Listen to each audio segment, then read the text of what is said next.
Item ಯಾವುದೇ ಇರಲಿ try ಮಾಡಿ ಆಚಿ ಚಿಕನ್ ಮಸಾಲಾ. ಭೀಮಾ ತೀರ ಈಗ ಮತ್ತೆ ನೆತ್ತರು ಕಂಡಿದೆ ಅಂತಾನೆ ಹೇಳ್ಬೋದು. ಜಮೀನಿನ ವ್ಯಾಜ್ಯ ಇಲ್ಲಿ 6 ಜನರ ಭೀಕರ ಕೊಲೆಗೆ ಸಾಕ್ಷಿಯಾಗಿದೆ. ಸದ್ಯ ನಾವು ಭೀಮಾ ನದಿಯ ತಟದಲ್ಲಿದ್ದೀವಿ. ನನ್ನ ಎದುರಿಗೆ ಕಾಣ್ತಕ್ಕಂಥದ್ದು ಇದು ವಿಜಯಪುರ ಜಿಲ್ಲೆಯ ಭೀಮಾ ನದಿ. ಈ ಭೀಮಾ ನದಿ ಹಿಂದೆ ಹಲವಾರು ಕೊಲೆಗಳಿಗೆ ರಕ್ತ ಸಿಕ್ತ ಅಧ್ಯಾಯಕ್ಕೆ ಸಾಕ್ಷಿಯಾಗಿದೆ. ಇದೀಗ 6 ಜನರ ಭೀಕರ ಹತ್ಯೆಗೆ ಮತ್ತೊಮ್ಮೆ ಭೀಮೆ ಇಲ್ಲಿ ಸಾಕ್ಷಿಯಾಗಿದ್ದಾಳೆ ಅಂತ ಹೇಳಿದರೆ ಖಂಡಿತ ತಪ್ಪಾಗಲಾರದು. ಇದೇ ಭೀಮಾ ನದಿಯ ತಟದಲ್ಲಿರ್ತಕ್ಕಂಥ ಈ ಜಮೀನು ಇದು ಚಡಚಣ ತಾಲೂಕಿನ ಗೋವಿಂದಪುರದ ಬಳಿ ಇರತಕ್ಕಂಥ ಜಮೀನು. 24 ಎಕರೆ ಜಮೀನು. ಈ ಜಮೀನನ್ನು ಖರೀದಿಗೆ ತೆಗೆದುಕೊಂಡಂಥ ನಿರಾಳಿ ಕುಟುಂಬ ಇದೀಗ ಸರ್ವನಾಶ ಆಗಿದೆ. ಭೀಕರ ಕೊಲೆಗೆ ಈಡಾಗಿ ಒಂದೇ ಕುಟುಂಬದ 5 ಅಸುನೀಗಿದ್ದಾರೆ.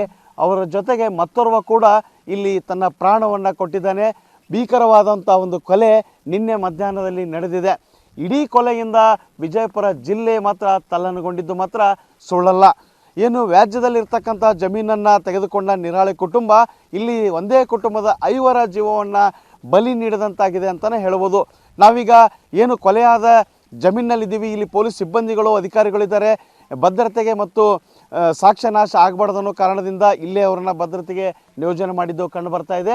ನನ್ನ ಎದುರಿಗೆ ಕಾಣ್ತಕ್ಕಂಥ ಇದೇ ಭಾಗದಲ್ಲಿ ಒಟ್ಟು 6 ಜನರನ್ನು ದಾರುಣವಾಗಿ ಮಾರಕಾಸ್ತ್ರದಿಂದ ಕೊಚ್ಚಿ ಕೊಲೆ ಮಾಡ್ತಾರೆ. ಬೈಕಲ್ಲಿ ಬಂದಂಥ 15ರಿಂದ 20 ಜನ ಯುವಕರ ತಂಡ ಮನಸೋ ಇಚ್ಛೆ ಮಾರಕಾಸ್ತ್ರಗಳಿಂದ ಹೊಡಿತಾರೆ. 2 ಮೇಲೆ ಗುಂಡನ್ನು ಸಹ ಹಾರಿಸಿ ಒಟ್ಟು 6 ಜನರು ಇಲ್ಲಿ ಭೀಕರವಾಗಿ ಕೊಲೆ ಆಗ್ತಾರೆ. ಇನ್ನಿಬ್ಬರು ಗಾಯಗೊಂಡು ಪ್ರಾಣಾಪಾಯದಿಂದ ಅವರು ಪಾರಾಗಿದ್ದಾರೆ. ಜೊತೆಗೆ ಆಸ್ಪತ್ರೆಯಲ್ಲಿ ಇದೀಗ ಚಿಕಿತ್ಸೆಯನ್ನು ಪಡಿತಾ ಇದ್ದಾರೆ. ಒಟ್ಟು ಈ ಜಮೀನು ವ್ಯಾಜ್ಯ ಯಾಕೆ ಅಷ್ಟಕ್ಕೂ ಈ ಒಟ್ಟು 6 ಕೊಲೆಗಳನ್ನು ಯಾಕೆ ಮಾಡಲಾಯಿತು ಅಂತ ನೋಡೋದಾದರೆ ಇಲ್ಲೊಂದು ಅನ್ಯಕೋಮಿನ ಯುವಕನೊಂದಿಗೆ ಅವರು ಯುವತಿ ಮದುವೆಯಾಗಿದ್ದೇ ಒಂದು ಪ್ರಮುಖ ಕಾರಣ ಅನ್ಬೋದು.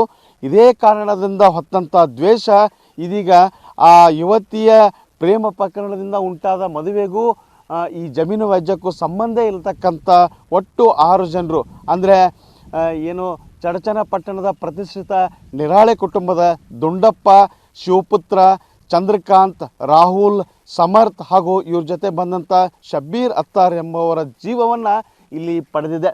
ಕಳೆದ ಏನು 17ರಿಂದ 18 ವರ್ಷದ ಹಿಂದೆ ನೀವರ್ಗಿ ಗ್ರಾಮದ ತೇಲಿ ಕುಟುಂಬದ ಯುವತಿ ಗೋವಿಂದಪುರದ ಕಲ್ಲನಗೌಡ ಪಾಟೀಲ್ ಅವರ ಪುತ್ರ ಶಿವಾನಂದ್ ಜೊತೆ ಇವರು ಮದುವೆ ಆಗಿದ್ದರು. ಈ ಕಾರಣದಿಂದ ಏನು ತೇಲಿ ಕುಟುಂಬ ಶಿವಾನಂದ್ ಪಾಟೀಲ್ ಮೇಲೆ ಒಂದು ದ್ವೇಷವನ್ನು ಇಟ್ಕೊಂಡಿತ್ತು. ಅದು 2015ರ ಒಂದು ವರ್ಷ. ಆಗ ಕಲ್ಲನಗೌಡನ ಮಗ ಶಿವಾನಂದ್ ಪಾಟೀಲ್ ಇದ್ದಾನೆ. ಆತನ ಮೇಲೆ ಟ್ರ್ಯಾಕ್ಟರ್ ಹಾಯಿಸಿದಂಥ ತೇಲಿ ಕುಟುಂಬದವರು ಆತನನ್ನು ಮರ್ಡರ್ ಮಾಡಿದರು. ಜೊತೆಗೆ ಏನು ಬಂಧನಕ್ಕೆ ಒಳಗಾಗಿ ಅವರಿಗೆ ಶಿಕ್ಷೆ ಕೂಡ ಆಗಿತ್ತು. ಇತ್ತೀಚೆಗೆ 1 ವರ್ಷದ ಹಿಂದೆ ಅವರು ಶಿಕ್ಷೆ ಅನುಭವಿಸಿ ಜೈಲಿನಿಂದ ಬಿಡುಗಡೆಯಾಗಿ ಬಂದಿದ್ದರು. ಇಷ್ಟರ ಮಧ್ಯೆ ಅವರನ್ನು ಊರಲ್ಲಿ ಇಡೋಕ್ಕೆ ಬಿಡ್ತಾ ಇರಲಿಲ್ಲ ಪಾಟೀಲ್ ಕುಟುಂಬದವರು. ಅವ್ರ ಮೇಲೂ ಕೂಡ ಸೇಡು ತೀರಿಸೋಕೆ ಅವರು ಒಂಥರ ಸ್ಕೆಚ್ಗಳನ್ನು ಹಾಕ್ತಾಯಿದ್ರು. ಇದನ್ನು ಅರಿತ ಏನು ತೇಲಿ ಕುಟುಂಬ ಇಡೀ ಊರನ್ನು ಬಿಟ್ಟು ಬೇರೆ ಕಡೆ ಸ್ಥಳಾಂತರ ಆಗುತ್ತೆ. ಆ ವೇಳೆ ಈ ಜಮೀನನ್ನು ಮಾರಾಟ ಮಾಡೋಕ್ಕೆ ಅವರು ಮುಂದಾಗ್ತಾರೆ. ಈ ವೇಳೆ ತೇಲಿ ಕುಟುಂಬದ ಏನು ಯುವತಿಯನ್ನು ಮದುವೆ ಅಂತ ಏನು ಶಿವಾನಂದ್ ಕೊಲೆಯಾದ ಅವರ ತಂದೆ ಕಲ್ಲನಗೌಡ ಆ ಸೊಸೆಯನ್ನು ಮತ್ತು ಮೊಮ್ಮಕ್ಕಳೊಂದಿಗೆ ಇದೇ ಗೋವಿಂದಪುರದಲ್ಲಿ ವಾಸವಾಗ್ತಾರೆ. ಜೊತೆಗೆ ಈ ಜಮೀನನ್ನು ಯಾರೂ ಖರೀದಿ ತಗೋಬೇಡಿ, ನಮ್ಮದು ಮತ್ತು ತೇಲಿ ಕುಟುಂಬದ ವೈಷಮ್ಯ ಇದೆ ಅನ್ನೋ ಒಂದು ಮಾತನ್ನು ಹೇಳ್ತಾರೆ.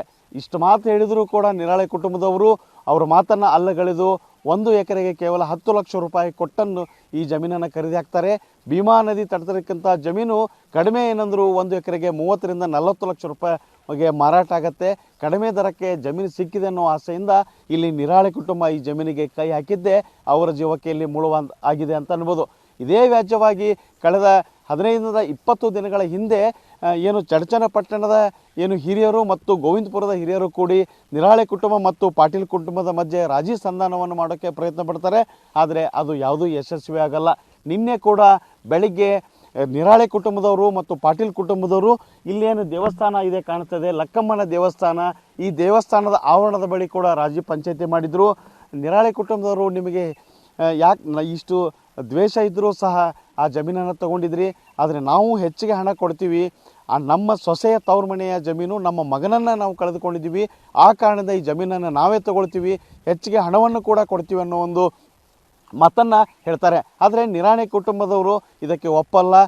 ಜಮೀನನ್ನು ನಾವೇ ತಗೋತೀವಿ ಅಂತೇಳಿ ಹೇಳ್ತಾರೆ. ಇದಕ್ಕೆ ಕಾರಣ ಭೀಮಾ ತಟದಲ್ಲಿ ಜಮೀನು ಇದೆ, ಅಪಾರ ಪ್ರಮಾಣದ ಫಲವತ್ತಾದ ಜಮೀನು ಕೂಡ. ಈ ಆಸೆಯಿಂದ ಅವರು ಅದಕ್ಕೆ ಒಪ್ಪಲ್ಲ. ಇದರಿಂದ ಸಿಟ್ಟಾಗಿ ಹೋದಂಥ ಪಾಟೀಲ್ ಕುಟುಂಬದವರು ವಾಪಸ್ ಹೋಗ್ತಾರೆ. ಇತ್ತ ಜಮೀನು ಸ್ವಚ್ಛತಾ ಕಾರ್ಯದಲ್ಲಿ ನಿರತಕ್ಕಂಥ ನಿರಾಳಿ ಕುಟುಂಬದವರು ನಮ್ಮ ಮೇಲೆ ಹಲ್ಲೆ ಆಗತ್ತೆ ಅನ್ನೋ ಒಂದು ಊಹೆನೂ ಕೂಡ ಮಾಡಿರಲ್ಲ. ಕೆಲವೇ ನಿಮಿಷದಲ್ಲಿ ಅವರು ಹಲವಾರು ಬೈಕ್ಗಳಲ್ಲಿ 10ರಿಂದ 15ರಿಂದ 20 ಯುವಕರು ಬಂದು ಮಾರಕಾಸ್ತ್ರಗಳಿಂದ ಕೈಗೆ ಸಿಕ್ಕವರನ್ನು ಕೊಚ್ಚಿ ಕೊಲೆ ಮಾಡ್ತಾರೆ. ಇಬ್ಬರ ಮೇಲೆ ಗುಂಡನ್ನು ಕೂಡ ಹಾರಿಸ್ತಾರೆ. ಘಟನೆ ಬಳಿಕ ಇಲ್ಲಿಂದ ಪರಾರಿ ಆಗ್ತಾರೆ. ಒಂದು ಪ್ರೇಮ ಪ್ರಕರಣದಿಂದ ಆರಂಭವಾದಂಥ ಈ ದ್ವೇಷ ಜಮೀನು ವಾಜ್ಯಕ್ಕೆ ತಿರುಗಿ ಆ ಪ್ರೇಮ ಪ್ರಕರಣದಲ್ಲಿ ಸಂಬಂಧ ಇಲ್ಲದಂಥ ಒಂದು ಕುಟುಂಬದ ನಿರ್ನಾಮಕ್ಕೆ ಕಾರಣವಾಗಿದೆ ಅಂತ ಹೇಳಿದರೆ ಖಂಡಿತ ತಪ್ಪಾಗಲಾರದು. ನಿನ್ನೆ ಸಹ ಸ್ಥಳಕ್ಕೆ ಚಡಚನ್ ಪೊಲೀಸರು, ಬೆರಳಚ್ಚು ತಜ್ಞರು, ಶ್ವಾನದಳ ತಂಡದವರು ಕೂಡ ಆಗಮಿಸಿ ಇಲ್ಲಿ ಪರಿಶೀಲನೆಯನ್ನು ಮಾಡ್ತಾರೆ. SP ಲಕ್ಷ್ಮಣ್ ನಿಂಬರಿ ಅವರು ಸೇರಿದಂತೆ ಬೆಳಗಾವಿಯ ಉತ್ತರ ವಲಯ IGP ಸಂದೀಪ್ ಪಾಟೀಲ್ ಅವರು ಸ್ಥಳಕ್ಕೆ ಭೇಟಿ ನೀಡಿ ಪರಿಶೀಲನೆಯನ್ನು ಮಾಡಿ ಸಮಗ್ರ ಮಾಹಿತಿಯನ್ನು ತೆಗೆದುಕೊಂಡಿದ್ದಾರೆ. ಜೊತೆಗೆ ಆರೋಪಿಗಳ ಪತ್ತೆಗೆ ವಿಶೇಷ ತಂಡಗಳನ್ನು ರಚನೆ ಮಾಡಿ ಆದಷ್ಟು ಬೇಗ ಇಡೀ ಪ್ರಕರಣವನ್ನು ಭೇದಿಸ್ತೀವಿ, ಎಲ್ಲ ಆರೋಪಿಗಳನ್ನು ನಾವು ಎಡೆಮುರಿ ಕಟ್ಟಿ ಅವರನ್ನು ಕಾನೂನು ಪ್ರಕಾರವಾಗಿ ಕ್ರಮಗಳನ್ನು ತೆಗೆದುಕೊಳ್ತೀವಿ ಅನ್ನೋ ಮಾತನ್ನು ಹೇಳಿದ್ದಾರೆ. ಘಟನೆ ಕುರಿತು ನಿರಾಳಿ ಕುಟುಂಬದವರು ಚಡಚನ ಪೊಲೀಸ್ ಠಾಣೆಯಲ್ಲಿ ಪ್ರಕರಣವನ್ನು ದಾಖಲಿಸಿದರೆ ತನಿಖೆ ಮುಂದುವರೆದಿದೆ. ಸದ್ಯ ಮರಣೋತ್ತರ ಪರೀಕ್ಷೆ ಮುಗಿದಿದ್ದು ಇನ್ನು ಕೆಲವೇ ಕ್ಷಣಗಳಲ್ಲಿ ಶವಗಳನ್ನು ಕುಟುಂಬಸ್ಥರಿಗೆ ಹಸ್ತಾಂತರ ಮಾಡ್ತಾರೆ. ಅಲ್ಲಿಂದ ಶವಗಳನ್ನು ಚಡಚನಕ್ಕೆ ತೆಗೆದುಕೊಂಡು ಬಂದು ನಿರಾಳಿ ಕುಟುಂಬದವರು ಅಂತ್ಯಕ್ರಿಯೆ ಮಾಡುವ ಒಂದು ಸಿದ್ಧತೆಯಲ್ಲಿ ತೊಡಗಿದ್ದಾರೆ. ನಿರಾಳಿ ಕುಟುಂಬದಲ್ಲಿ ನೀರವ ಮೌನ ಮನೆ ಮಾಡಿದೆ, ದುಃಖದ ಕಟ್ಟೆ ಒಡೆದಿದೆ ಅಂತಲೇ ಹೇಳ್ಬೋದು. ಇದು ಒಂದು ಕಡೆ ಆದರೆ ಈ ದ್ವೇಷ ಇಷ್ಟಕ್ಕೆ ನಿಲ್ಲತ್ತಾ, ಮತ್ತೆ ಭೀಮಾ ತೀರದಲ್ಲಿ ಕೌಟುಂಬಿಕ ರಾಜಕಾರಣ ಈ ಮೂಲಕ ಮುಂದುವರಿಯುತ್ತಾ ಅನ್ನೋದು ಜನರ ಭಯವಾಗಿದೆ. ಕ್ಯಾಮರಾಮನ್ ಹನುಮಂತ್ ಜೊತೆ ಅಶೋಕ್ ಅಡಳಿ, TV9 ವಿಜಯಪುರ.